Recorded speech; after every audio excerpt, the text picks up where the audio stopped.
नमस्कार दोस्तों, मैं मनोज चौहान एक बार फिर से स्वागत करता हूं मेरे YouTube चैनल में। दोस्तों, आज अपने का टॉपिक रहेगा जो विश्व के भूगोल से रहेगा। और विश्व के भूगोल में आज अक्षांश रेखाएं और देशांतर रेखाओं की स्थिति के बारे में जानकारी प्राप्त करते हैं। कौन कौन सी अक्षांश रेखाएं होती है और कौन कौन सी देशांतर रेखाएं होती हैं, उनसे संबंधित क्वेश्चन है, उनके बारे में चर्चा करते हैं। तो आज का अपना टॉपिक है अक्षांश रेखाएं प्लस देशांतर रेखाएं। तो सबसे पहले बात करते हैं अपन अक्षांश रेखाओं की।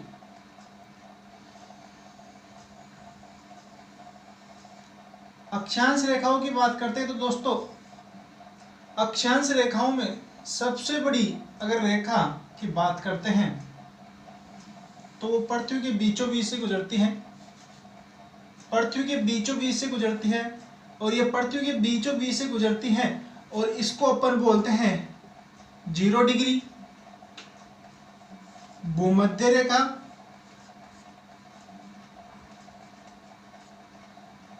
या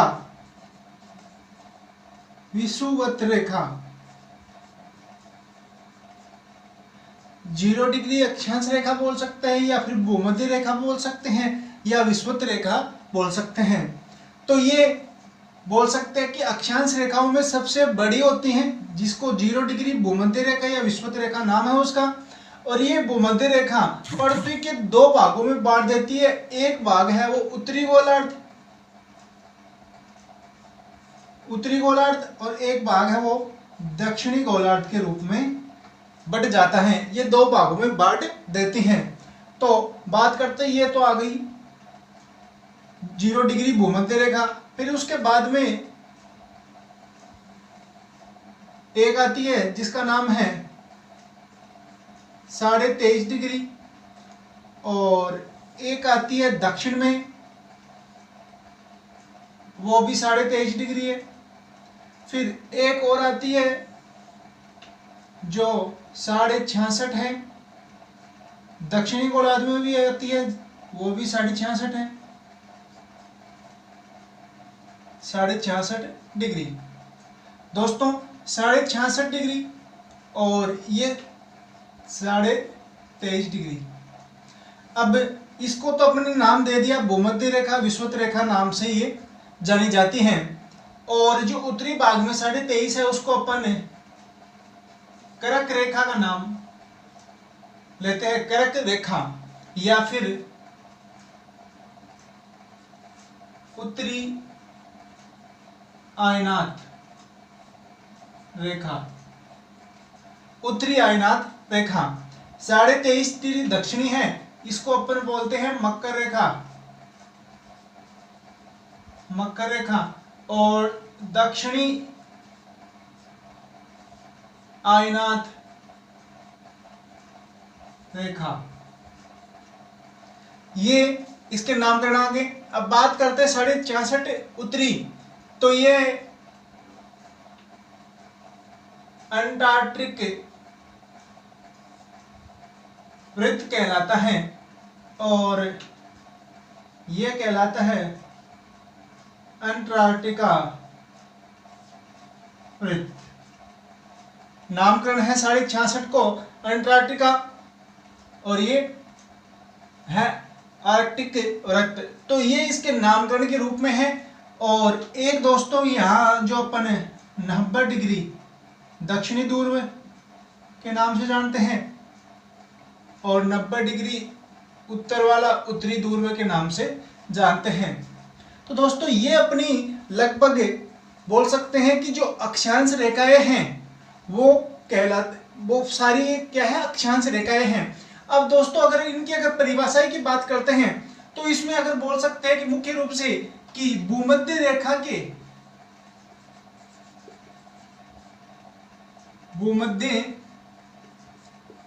के समानांतर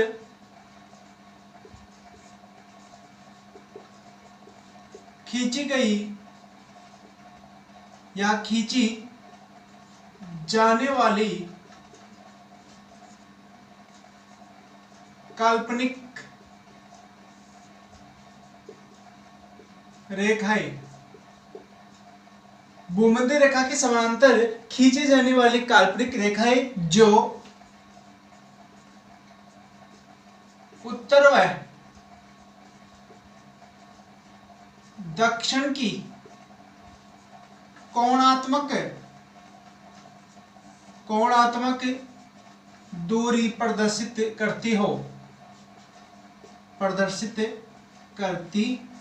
हो। अगर इनकी अक्षांश रेखाओं की अगर बात करते हैं परिभाषा के रूप में, तो भूमध्य रेखा के समांतर खींची जाने वाली वे काल्पनिक रेखाएं जो उत्तर व दक्षिण की कोणात्मक दूरी है वो प्रदर्शित करती हैं, वे सारी रेखाएं कौन सी होती है? अक्षांश रेखाएं होती हैं। और दोस्तों इन अक्षांश रेखाओं में अगर इनकी संख्या की बात करते हैं, ये कुल कितनी संख्या होती हैं अक्षांश रेखाओं में? तो ये 90 डिग्री है, इसके ऊपर ये 0 डिग्री है, 0 डिग्री, इसके ऊपर है 90 और इसके नीचे है वो 90।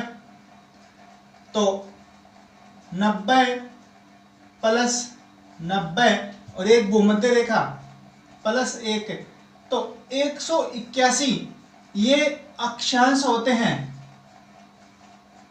ये दोस्तों अक्षांश होते हैं। कई बार एग्जाम में आता है कि अक्षांश रेखाओं की संख्या है वो कितनी होती है, लेकिन दोस्तों अक्षांश रेखाओं की बात आती है तो एक तो दक्षिणी ध्रुव और एक उत्तरी ध्रुव, ये रेखा ही नहीं है, एक शून्य की मात्रिका है, इसलिए इनको रेखाओं के रूप में नहीं गिना जाता। इसलिए 180 माइनस 2 निकालते, एक तो दक्षिणी ध्रुव निकाल देते हैं और एक उत्तरी ध्रुव, तो 179 है, ये अक्षांश रेखाओं की संख्या है, अक्षांश रेखाओं की संख्या है दोस्तों। अब अपन बोल सकते हैं कि 179 ये क्या होती है? अक्षांश रेखाएं होती हैं। 179 ये अक्षांश रेखाएं होती है। लेकिन अक्षांश वृत्तों की बात करते हैं, वृत्तों की, तो अक्षांश वृत्त है वो 181 होते हैं। इसलिए ध्यान रखना है आपको कि इनकी संख्या को लेकर कई बार एग्जाम में प्रश्न है वो अपन उनमें कंफ्यूजन कर देते हैं कि अक्षांश रेखाएं कितनी होती है और अक्षांश वो कितने होते हैं, तो इस चीज का भी अपन को ध्यान रखना है। अब अक्षांश रेखाओं से जुड़ी कुछ बातों का अपन अध्ययन करते हैं, जो परीक्षा में उनका प्रश्न आते हैं, वो सारी बातें का अपन अध्ययन करते हैं। सबसे पहली विशेषता कि अगर अपन देखते हैं कि एक अक्षांश, 1 डिग्री अक्षांश के बीच की दूरी लगभग 111 किलोमीटर होती है, बीच की है वो दूरी होती है। इसलिए ध्यान रखना है कि 1 डिग्री अक्षांश के बीच की दूरी कितनी होती है? 111 किलोमीटर की दूरी होती है। दूसरी इसकी विशेषता है कि ये जो अक्षांश रेखाएं हैं ये दूरी ज्ञात करने के काम आते हैं, इनसे दूरी ज्ञात की जाती है, अक्षांश रेखाओं से दूरी ज्ञात की जाती है। दूसरी, अक्षांश रेखाओं से कटिबंधों का निर्धारण किया जाता है, कटिबंधों का निर्धारण है वो किया जाता है। जैसे अपन 1 डिग्री अक्षांश और 2 डिग्री अक्षांश, मतलब 1 डिग्री और 2 डिग्री अक्षांश के बीच वाला जो भाग है, ये भाग है वो कटिबंध कहलाता है, कटिबंध कहलाता है। इसलिए ये अक्षांश रेखाएं होती है वो कटिबंधों का निर्धारण भी करती हैं। दोस्तों तो ये कुछ बातें थी इनसे जुड़ी जो कई बार एग्जाम में पूछी जाती हैं, और ऐसे ही कुछ बातें और हैं जिनके बारे में एग्जाम में प्रश्न बनकर आते हैं। तो बात करते हैं कि भूमध्य रेखा से ध्रुव की ओर जाने पर, भूमध्य रेखा से ध्रुव की ओर जाने पर, ध्रुव की ओर जाते हैं तो कौन कौन से परिवर्तन है वो आते हैं। तो सबसे पहले बात करते हैं अपन कि जब भूमध्य रेखा से ध्रुव की तरफ जाते हैं तो तापमान में तापमान में कमी आ जाती है। सबसे प्रमुख बात है दोस्तों कि तापमान में है वो कमी आ जाती है। दूसरी अगर बात करते हैं ध्रुवों की तरफ जाने पर, तो दूसरी है दिन रात की अवधि ठीक था वो पहले वाला ही, अवधि बढ़ जाती है। दिन रात की अवधि है वो बढ़ जाती है। तीसरी मुख्य विशेषता है अक्षांश रेखाओं के बीच की दूरी बढ़ जाती है। तो दोस्तों ये प्रमुख विशेषताएं थी। एक और परिवर्तन आता है जो पृथ्वी के लिए बहुत ही लाभदायक है। जैव विविधता में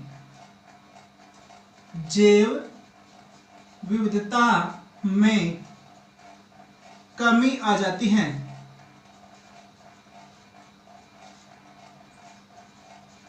तो दोस्तों ये चार मुख्य कारण हैं जिनके द्वारा अगर भूमध्य रेखा से अपन ध्रुव की तरफ जाते हैं तो ये चार प्रकार के परिवर्तन है वो देखने को मिलते हैं। एक तो तापमान में कमी है वो आ जाती है। दूसरा दिन रात की अवधि है वो बढ़ जाती है। अक्षांश रेखाओं के बीच की दूरी है वो भी बढ़ जाती है। और जैव विविधता है उसमें कमी आ जाती है। जैव विविधता में कमी आ जाती है मतलब बोल सकते हैं कि विभिन्न प्रकार के जीव जंतु, पेड़ पौधे, वनस्पति है वो धीरे धीरे कम होती जाती हैं, इसलिए जैव विविधता में कमी आ जाती है। तो ये प्रमुख कारण है जिनके द्वारा बोल सकते हैं कि भूमध्य रेखा से अपन ध्रुव की तरफ जाते हैं तो ये इन्हीं प्रकार की कमियां परिवर्तन देखने को मिलते हैं, चाहे अपन उत्तरी ध्रुव में जाए या फिर दक्षिणी ध्रुव में जाए। तो इस प्रकार भूमध्य रेखा है ये क्या है, उत्तरी ध्रुव, दक्षिणी ध्रुव या उत्तरी ध्रुव में जाने पर अनेक प्रकार के ये परिवर्तन हैं जो आ जाते हैं। अब बात करते हैं कि जो भूमध्य रेखा है ये कौन कौन से क्षेत्रों से गुजरती हैं, उन क्षेत्रों के बारे में अध्ययन करते हैं कि कौन कौन से हैं। कई बार एग्जाम में पूछ लिया जाता है कि वो कौन कौन से क्षेत्र हैं, उनके बारे में बात करते हैं अपन। तो ये 0 डिग्री चलती है, तो इसमें सबसे पहले दक्षिणी अफ्रीका का आता है इक्वेडोर, फिर दक्षिण अफ्रीका का आता है कोलंबिया, फिर इसी का आता है ब्राजील, फिर आगे चलती है ये दक्षिणी अमेरिका है, ये दक्षिणी अमेरिका है। फिर अफ्रीका में आते हैं, अफ्रीका में सबसे पहला आता है वो द्वीपों के अंदर सोमो टोम एंड प्रिंसिपे द्वीप, ये द्वीप है, ये अफ्रीका का है। ये दोस्तों अफ्रीका का एक द्वीप है। इसके बाद में आगे चलते हैं, यहां लिख देते हैं अफ्रीका के स्थलीय भूमि, जलीय भूमि में आता है, एक द्वीप आता है जलीय में। और अब बात करते हैं स्थल में कौन कौन से आते हैं, तो वो आता है सबसे पहले गोबोन, कांगो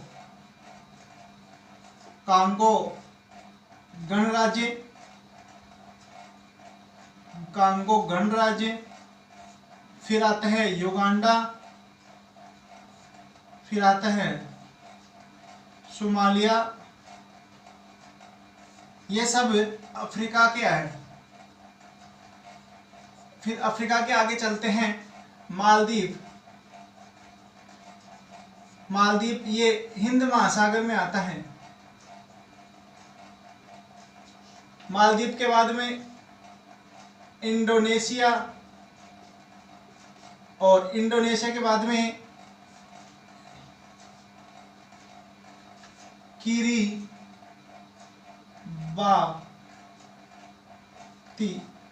किरिबाती, ये देश है प्रशांत महासागर में, किरीबाती देश प्रशांत महासागर में। तो ये भूमध्य रेखा पर आने वाले प्रमुख क्षेत्र है जो भूमध्य रेखा पर आते हैं। जो अपनी जो भूमध्य रेखा है इस पे आने वाले ये प्रमुख क्षेत्र है। दोबारा एक बार वापस इसका अध्ययन करते हैं कि दक्षिणी जो अमेरिका है, इस दक्षिणी अमेरिका में कौन कौन से आते हैं? इक्वाडोर, कोलंबिया और ब्राजील, ये दक्षिणी अमेरिका में है। फिर बात करते हैं अफ्रीका का जो जलीय है क्षेत्र है, उसमें एक द्वीप आता है सोमोटो एम प्रिंसिपो नाम द्वीप है, ये अफ्रीका का ही है, ये द्वीप आता है। फिर अगर इसकी स्थलीय सीमा की बात करते हैं, स्थल क्षेत्र पर आते हैं तो वो गोबान, कांगो गणराज्य, युगांडा और सोमालिया, ये अफ्रीका के हैं। फिर हिंद महासागर में एक और आता है मालदीव, फिर मालदीव के बाद में इंडोनेशिया और इंडोनेशिया के बाद में आता है किरीबाती देश। ये देश हैं जो प्रशांत महासागर में उपस्थित है। तो दोस्तों बोल सकते हैं कि मुख्य रूप से ये अक्षांश रेखा जो भूमध्य है, सबसे बड़ी रेखा है, उस पे आने वाली ये प्रमुख देश हैं या प्रमुख क्षेत्र है जो इस भूमध्य रेखा के बीच में इसके जैसे सहारे हैं वो आते जाते हैं। तो ये थे प्रमुख अपने भूमध्य रेखा पर आने वाले क्षेत्र। अब बात करते हैं अपन मुख्य रूप से देशांतर रेखाओं की स्थिति क्या है।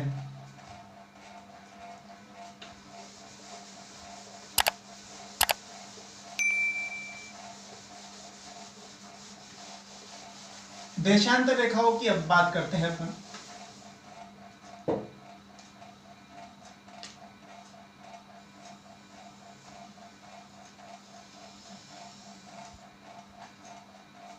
देशांतर रेखाओं की बात करते हैं, सॉरी अपन अक्षांश रेखाओं की बात कर चुके, अब अपन करते हैं देशांतर रेखाओं की बात। देशांतर रेखाओं की बात करते हैं तो भूमध्य जो वह देशांतर रेखा जो पृथ्वी को बीचों बीच से गुजरकर दो भागों में बांट देती हैं। एक तो आता है पूर्वी गोलार्ध और एक आता है पश्चिमी गोलार्ध। एक आता है पूर्वी गोलार्ध और एक आता है पश्चिमी गोलार्ध। इसको 0 डिग्री देशांतर रेखा के नाम से भी जाना जाता है, ग्रीनविच रेखा के नाम से भी जाना जाता है, प्रधान मध्याह्न रेखा के नाम से भी जाना जाता है और अंतरराष्ट्रीय तिथि रेखा के नाम से भी इसको जाना जाता है। तो ये जो 0 डिग्री है उसके अनेक नाम हैं, कई बार एग्जाम में इनके प्रश्न आ जाते हैं। तो देशांतर रेखाएं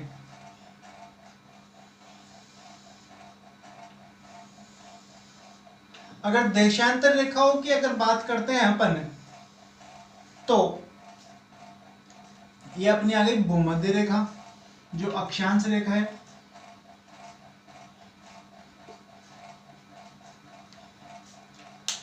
तो इसके लिए अपन इस देशांतर रेखाओं की अगर बात करते हैं तो इसके लिए परिभाषा बोलते हैं कि वे काल्पनिक रेखाएं जो भूमध्य रेखा पर लंबवत खींची जाती हैं। वे काल्पनिक रेखाएं जो भूमध्य रेखा पर लंबवत खींची जाती हैं और पूर्व से पश्चिम की कोणात्मक दूरी है वो प्रदर्शित करती हैं। वो सभी कौन सी रेखाएं होती है? देशांतर रेखाएं होती हैं। दोबारा बात करते हैं, वे सभी काल्पनिक रेखा जो भूमध्य रेखा पर लंबवत प्रदर्शित होती है या भूमध्य रेखा को लंबवत काटती हैं और पूर्व से पश्चिम की काल्पनिक दूरी है वो प्रदर्शित करती हैं। तो वे सारी रेखाएं कौन सी होती है? देशांतर रेखा होती हैं। तो दोस्तों ये 2 गोलार्धों में बांट देती हैं, एक तो पूर्वी गोलार्ध और एक पश्चिमी गोलार्ध। और बात करते हैं अपन कि जो 0 डिग्री देशांतर है ये स्टार्ट कहां से होती है? लंदन से स्टार्ट होती हैं। और दोस्तों अगर इनकी संख्याओं की बात करते हैं तो 360 होती है कुल। कुल कितनी होती है 360 होती हैं और इनसे अपन समय ज्ञात किया जाता है। बिल्कुल आपको ध्यान रखना है कि देशांतर रेखाओं से समय ज्ञात किया जाता है और अक्षांश रेखाओं से क्या ज्ञात किया जाता है, दूरी। तो इसका भी आपको विशेष तौर से ध्यान रखना है। देशांतर रेखाओं से समय ज्ञात किया जाता है, कुल 160 इनकी संख्या होती है और बोल सकते हैं कि ये जो देशांतर रेखा होती है ये जैसे 0 डिग्री है भूमध्य रेखा और एक और बोल सकते हैं कि 45 डिग्री अक्षांश।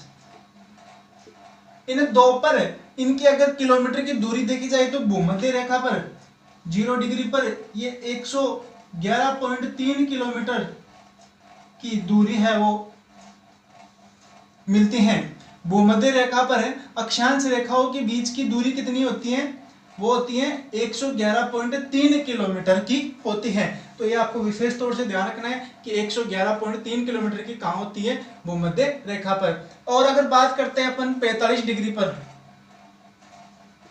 45 डिग्री अक्षांश पे करते हैं तो 79 किलोमीटर की दूरी है वो कहाँ पे मिलती है, इस 45 डिग्री अक्षांश पर मिलती है, चाहे वो उत्तरी हो या फिर दक्षिणी हो। तो इस चीज का आपको ध्यान रखना है। भूमध्य रेखा पर 111.3 किलोमीटर की दूरी मिलती है और 45 डिग्री अक्षांश पर, 45 डिग्री अक्षांश पर देशांतर रेखाओं के बीच की दूरी में अंतर कितना पाया जाता है, 79 किलोमीटर। 79 किलोमीटर का अंतर है वो पाया जाता है। ये तो आ गई इनमें बीच की दूरी का, ठीक है। कुल संख्या इनकी 360 है और ये समय निर्धारित करती हैं, इसका भी आपको विशेष तौर से ध्यान रखना है। जब अगर बात करते हैं कि जी सूर्य की जब स्थिति होती है, सूर्य की जब स्थिति होती है तो सूर्य की जो सामने जो देशांतर रेखा होता है, देशांतर रेखा होती है, वहां पे तो दिन बनता है, उसके सामने जो देशांतर है वहां पे तो दिन बनता है और इसके जस्ट अपोजिट वहां होती है तो वहां क्या होती है, रात होती है। तो बोल सकते हैं कि जब किसी एक देशांतर रेखा पर दिन की अवधि होती है या दिन का समय होता है तो उसके जस्ट अपोजिट साइड में वो किस में परिवर्तित होता है, रात में। मतलब बोल सकते हैं एक देशांतर पर दिन होता है तो दूसरे पर क्या होती है, रात होती है। और प्रत्येक देश में एक मध्याह्न रेखा होती है, प्रत्येक देश में एक मध्याह्न रेखा होती है। और अगर भारत की बात करते हैं तो 82.5 डिग्री अपना मानक समय रेखा है। ये किसकी है, भारत की मानक समय रेखा है, जो कि इलाहाबाद उत्तर प्रदेश यूपी से गुजरती है। और यूपी में एक गांव, एक स्थान है नैनी एक स्थान है, वहां से उसके ठीक ऊपर से ये मध्याह्न रेखा 82.5 डिग्री देशांतर रेखा है वो यहां से गुजरती हैं। और बोलते हैं कि जब अपन कई अगर नैनी है, इलाहाबाद में जाते हैं, नैनी घूमते हैं तो उसमें नैनी में जैसे जाते हैं तो वहां पे लिखा आता है कि मुस्कुराए आप नैनी गांव में हो, या फिर बोल सकते हैं कि आप मध्याह्न रेखा पर स्थित हो अभी। तो ये बात बोली जाती है। तो ये नैनी नामक स्थान है, यहाँ से ये गुजरती है। और दोस्तों बात करते हैं अपन कि 1 डिग्री देशांतर के बीच में 4 मिनट का अंतर होता है। 4 मिनट का अंतर होता है। दोस्तों मैंने अभी बताया था कि ये किसका ज्ञात करती, देशांतर रेखा है वो समय ज्ञात करती है और दूरी ज्ञात कौन करती है, अक्षांश। ये अक्षांश रेखा है वो दूरी ज्ञात करती है। इसलिए एक देशांतर के बीच में 4 मिनट का अंतर पाया जाता है और ये मिनट क्या है, समय है। तो इसका भी आपको ध्यान रखना है। ये दूरी ज्ञात करती है इसलिए ये चीज इसमें किलोमीटर में आती है, इसका भी आपको ध्यान रखना है। अब बात करते हैं कि जो मध्याह्न रेखा है वो कौन कौन से क्षेत्रों से गुजरती है, उन क्षेत्रों के बारे में अध्ययन करते हैं। कौन कौन से क्षेत्र है जैसे ये गुजरती है 0 डिग्री देशांतर रेखा, उसके बारे में अध्ययन करते हैं। तो सबसे पहले बात करते हैं कि 0 डिग्री, अभी मैंने बताया था लंदन से, लंदन, ठीक है ना। यूरोपियन देश हैं, यूरोपियन देशों में एक और आता है फ्रांस, और फ्रांस के बाद में स्पेन। ये 0 डिग्री देशांतर है, देशांतर की स्थिति अब ज्ञात कर रहे हैं अपन। फिर इसके बाद में यूरोपियन देशों के बाद में आता है अफ्रीकन देश। तो इसमें सबसे पहले आता है अल्जीरिया,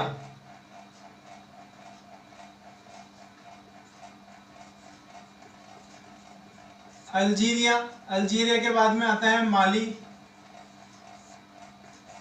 टोगो, गाना, बुर्किना फासो, बुर्किना फासो। ये आता है अफ्रीकन देशों की। फिर बाद में आता है अंटार्कटिका,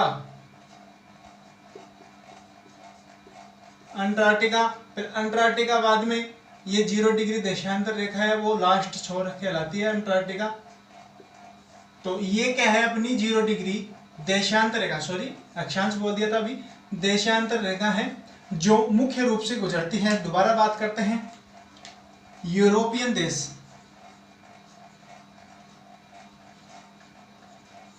यूरोपियन देश, यूरोपियन देश में लंदन, फ्रांस और स्पेन। लंदन का विशेष तौर से ध्यान रखना है कि लंदन से गुजरती है, सबसे पहला देश ये लंदन ही आता है, तो इसका विशेष तौर से ध्यान रखना, लंदन से ये गुजरती है। कौन सी? 0 डिग्री देशांतर, ग्रीनविच रेखा, मध्याह्न रेखा या अंतरराष्ट्रीय तिथि रेखा, ये लंदन से गुजरती है। तो लंदन का विशेष तौर से प्रश्न भी आता है, इसको ध्यान रखना है।